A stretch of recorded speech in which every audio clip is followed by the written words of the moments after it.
Tell me more about your company. Yeah, so Zero or Nol Karbon actually as a project developers, we are doing the planning, the feasibility study, implementation, as well as the sales of the carbon credit. Now our focus is mainly on the mangrove and biochars, but we also have the other exciting projects, including the biogas, the agricultures and the rice field, as well as the other tropical forests. So we are much more into more than energy and forestry. So that's a little bit about Nol Karbon. Washing? Another point in the greenflation? Yeah, greenflation. Yeah, let's talk about greenflation. So I think energy sector. When it comes to politics, I'm the man. Yeah, you are the man for the politics. So that kind of the startup is now quite booming in the world, not only Indonesia. And they are actually quite good because if the projects we need to wait until get the issuance to get the money, they can actually get.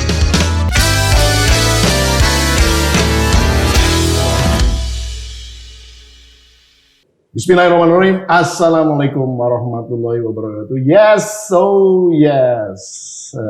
the carbonizers, carbon activists all over the world, welcome back to another episode of Carbon Forum. Today we are lucky that we have a very interesting guest. Her name is Ibu Pera Melinda, and she's the CEO of Nol Karbon. Nol means zero in bahasa Indonesia. And it means that zero carbon. What it is, it's about basically startups for carbon development. And we will discuss about how we actually can develop a startups related to the carbon development efforts in Indonesia. Halo Ibu Pera. Halo Pak Bufida, terima kasih. Thank you. How are you? Thank you for having me. No, good. Thank you. Thank you for being with us. And this is very sort of appreciated. Because we like to have a lot of speakers that can discuss things about carbon and no carbon, zero carbon. When you actually in the elementary school, you are advised not to get zero, the zero sort of mark.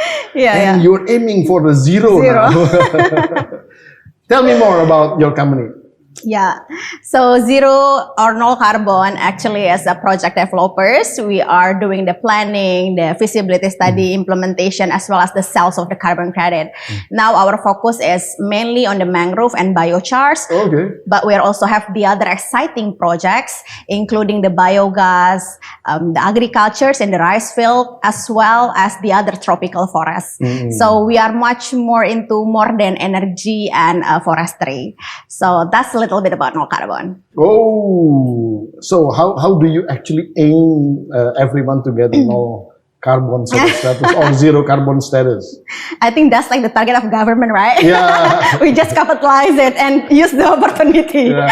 So when we're talking about, because our topic today is about how the young people like me can capitalize the industry of carbon, we come up with the landscape of industry itself. So other than the fact that we know as the carbon players, the target of Indonesia net zero 2030 with the target of 31 until 43% of the emissions target.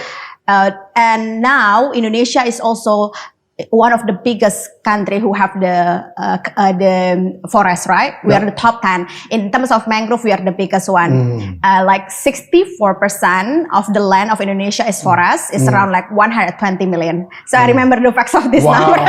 That's very good of you. So you're not going to get the zero mark at all. No, of course not. Especially not in front of you.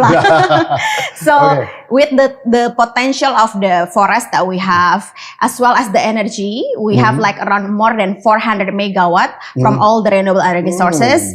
It means that Indonesia is playing the role not only to reduce emission nationally, but internationally. So because the target of the global as well as big, Indonesia one of like the fourth biggest pollution in the world after China, India, and US. Yeah, but the comparison from the first one, second one, the third one, and fourth one, the gap is so huge. I mean, obviously, China is number one, and they are like so far ahead of us. Even though we are number 4. Am I right? Yeah, correct. That's why we don't compete for emissions. But that's good. That's good. Which is good. Which is good. That's what I'm saying. Yeah, which is good. It means that with the compared to the numbers, we have like the biggest potential of the carbon emission reduction projects from the forest to the energy, as well as the target of the world, which is it calls related to the financing from the all over the world coming to Indonesia. I think that's how we see the opportunity of why Nol Karbon and other project developers or startups in the carbon access. Yeah. That's very interesting. So you're saying that Indonesia has a very big opportunity to achieve net zero as soon as possible. Because judging from the statement from the government, they said that, okay, we're aiming to 2030 with 31 to 40% sort of achievement. But then, you know, they sort of shifted ahead a little bit to 2060, which is, for me, it's kind of too long, right? I mean, obviously, we can actually achieve it like sooner rather than later, right? What do you think? Yeah, it can be achieved actually because the number already calculated based on like the specific quota for 32% is around 915 million ton carbons that we need to reduce from all sectors.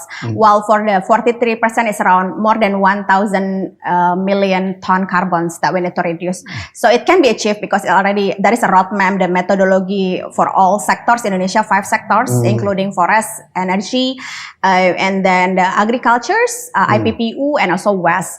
But the thing is, it's all about the regulations, how we can actually make the collaboration with the international opportunity. Because if we only depend on the local demands, local markets, local financial, it's gonna be difficult for us to achieve that. Yeah, because the scheme is not there yet, right? I mean, most of the financial institutions, they haven't actually recognized the scenario. So, I mean, to convince them, it's going to take like ages for that. You mentioned something about biochar. I remember that in one of the famous discussions, there is somebody mentioned about CCS. Oh, God. So, in the election, you mean? Is there any connection between biochar and CCS? Or?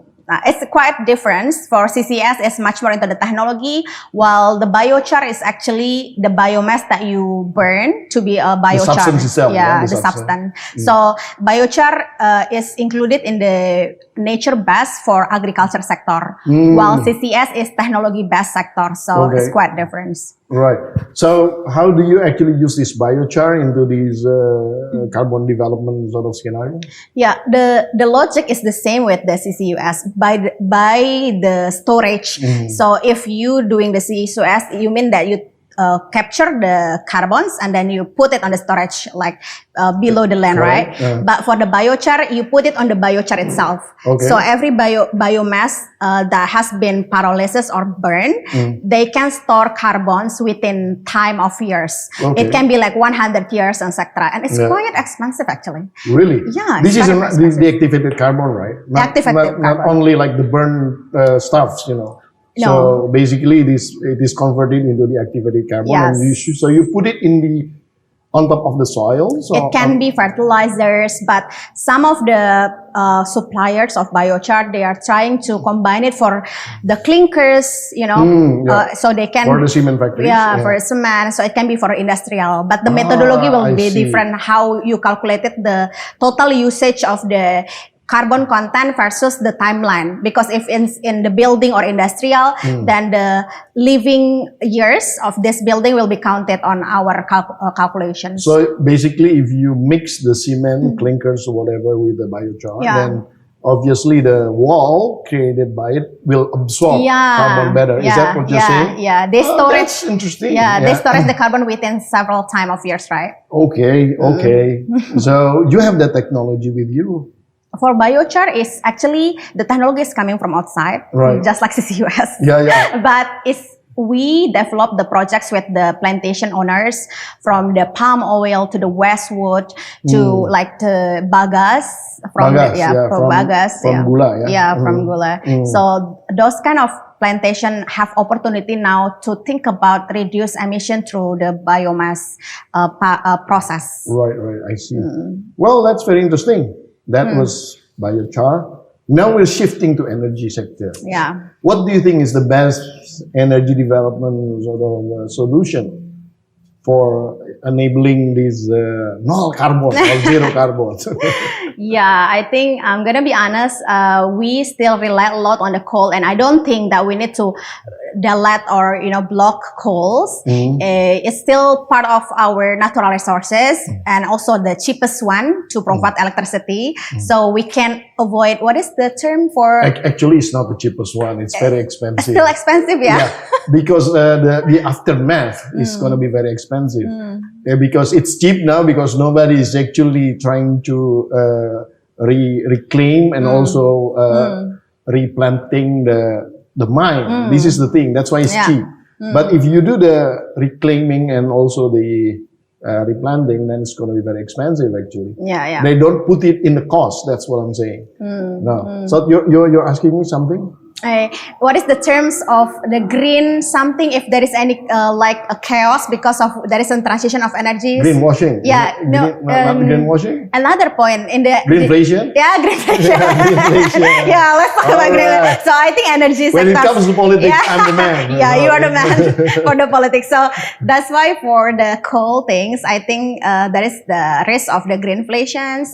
It means because of if we there is opportunity of increase the price of electricity, and it will also like become the burden of the people in the whole Indonesian. So I believe what you are saying is true. We can actually make an alternative cost benefit how we can transition to net zero on the energy sectors. But in the meantime, what is the challenge, especially for renewable energy sectors for IPP? They need the financial model how they can build more renewables, but as well as claim the carbon. Right. For the renewable sources. Very interesting. You're the CEO of the Nol Karbon. Yeah. It is a company, right? Yeah. Making money, right? Yeah. But you're doing a lot of things. Yeah. As if it is like a social sort of activity. Yeah. But how do you actually sort of achieve these profitability from your activities? Yeah. So Nol Karbon, we work as the project developer, as I mentioned in the beginning. So we are in the middle of building the high quality projects and connect it with investor or buyers. Okay. So we don't build project unless there is already demand on the buyers. So you mitigate all the risks, and then you invite the investor to come in, then you make a successful sort of development afterwards. Well, the interesting part is we partners with the owners, so the landowners, the one who have the IPP. So we don't build our own IPP or renewables. We don't build our biochar business. They are the one who already having their own biomass waste, and we're just helping them to navigate the process on how they can make their biochar project, for example. And then we're gonna invite the off-takers and buyers, and we are playing the role on the carbon credit sectors only. Yeah, only carbon credit. So that's very honorable. Yeah, enabling the market. Okay. What is the success story that you already achieve, and what is the pain points when you the pain points that you go through, of course. Between the successful stories and the pain, I think everyone now is in pain. Hopefully there's going to be a cure to that. Yeah, I think the success story is we can actually build 3 biochar projects now, and then for the mangrove we have like 6,000 hectares that can be expanded to 40,000 hectares of the potential of mangrove projects in one area. So that's our main goal, to actually building our portfolio there first before expanding to the other areas. But the other areas is exciting. So the more I learn about carbon credit, the more I understand that the opportunity for the young people like me are very interesting, because do you know that there are 170 type of carbons? 170 types of carbon credit. 170 types of carbon. Yeah. I know one of them is graphene.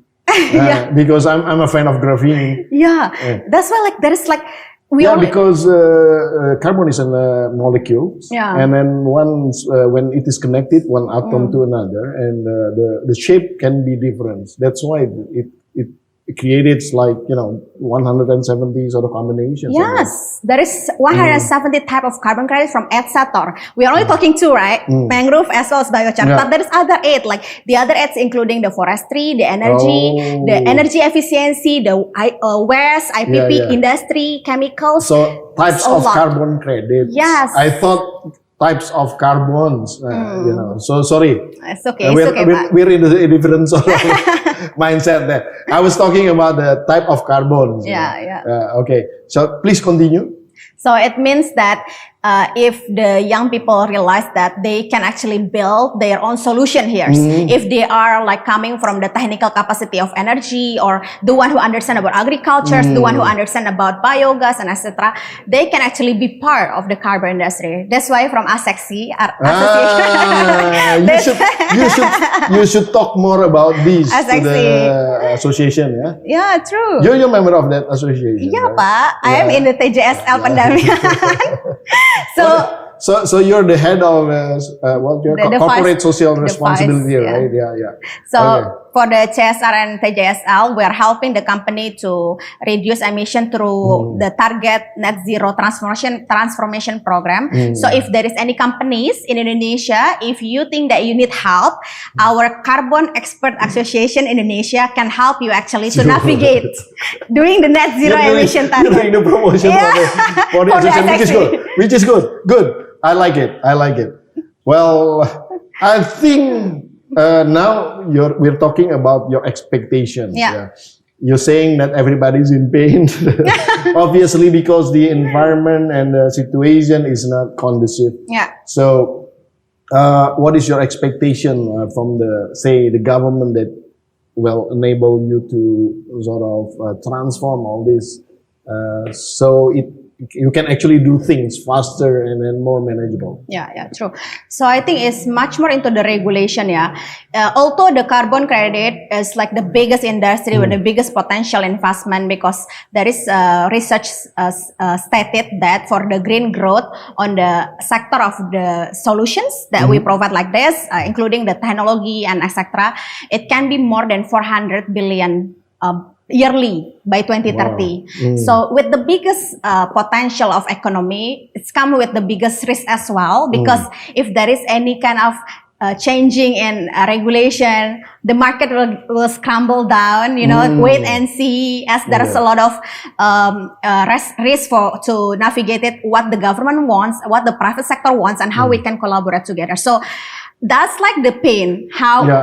For like we are talking about like the economy that is driven by partners, like you mentioned earlier, like Gojek. They're not depend on regulation. So if there is any regulation changing, they cannot like directly change. But for us, we are waiting what the government saying, right? If the government say, okay, this is how we need to do it, then we need to comply, and that's why it makes difficult, because we need to collaborate not only for the nationally but internationally. How we can open the gate and starting working together, actually reduce emission for net zero. Good.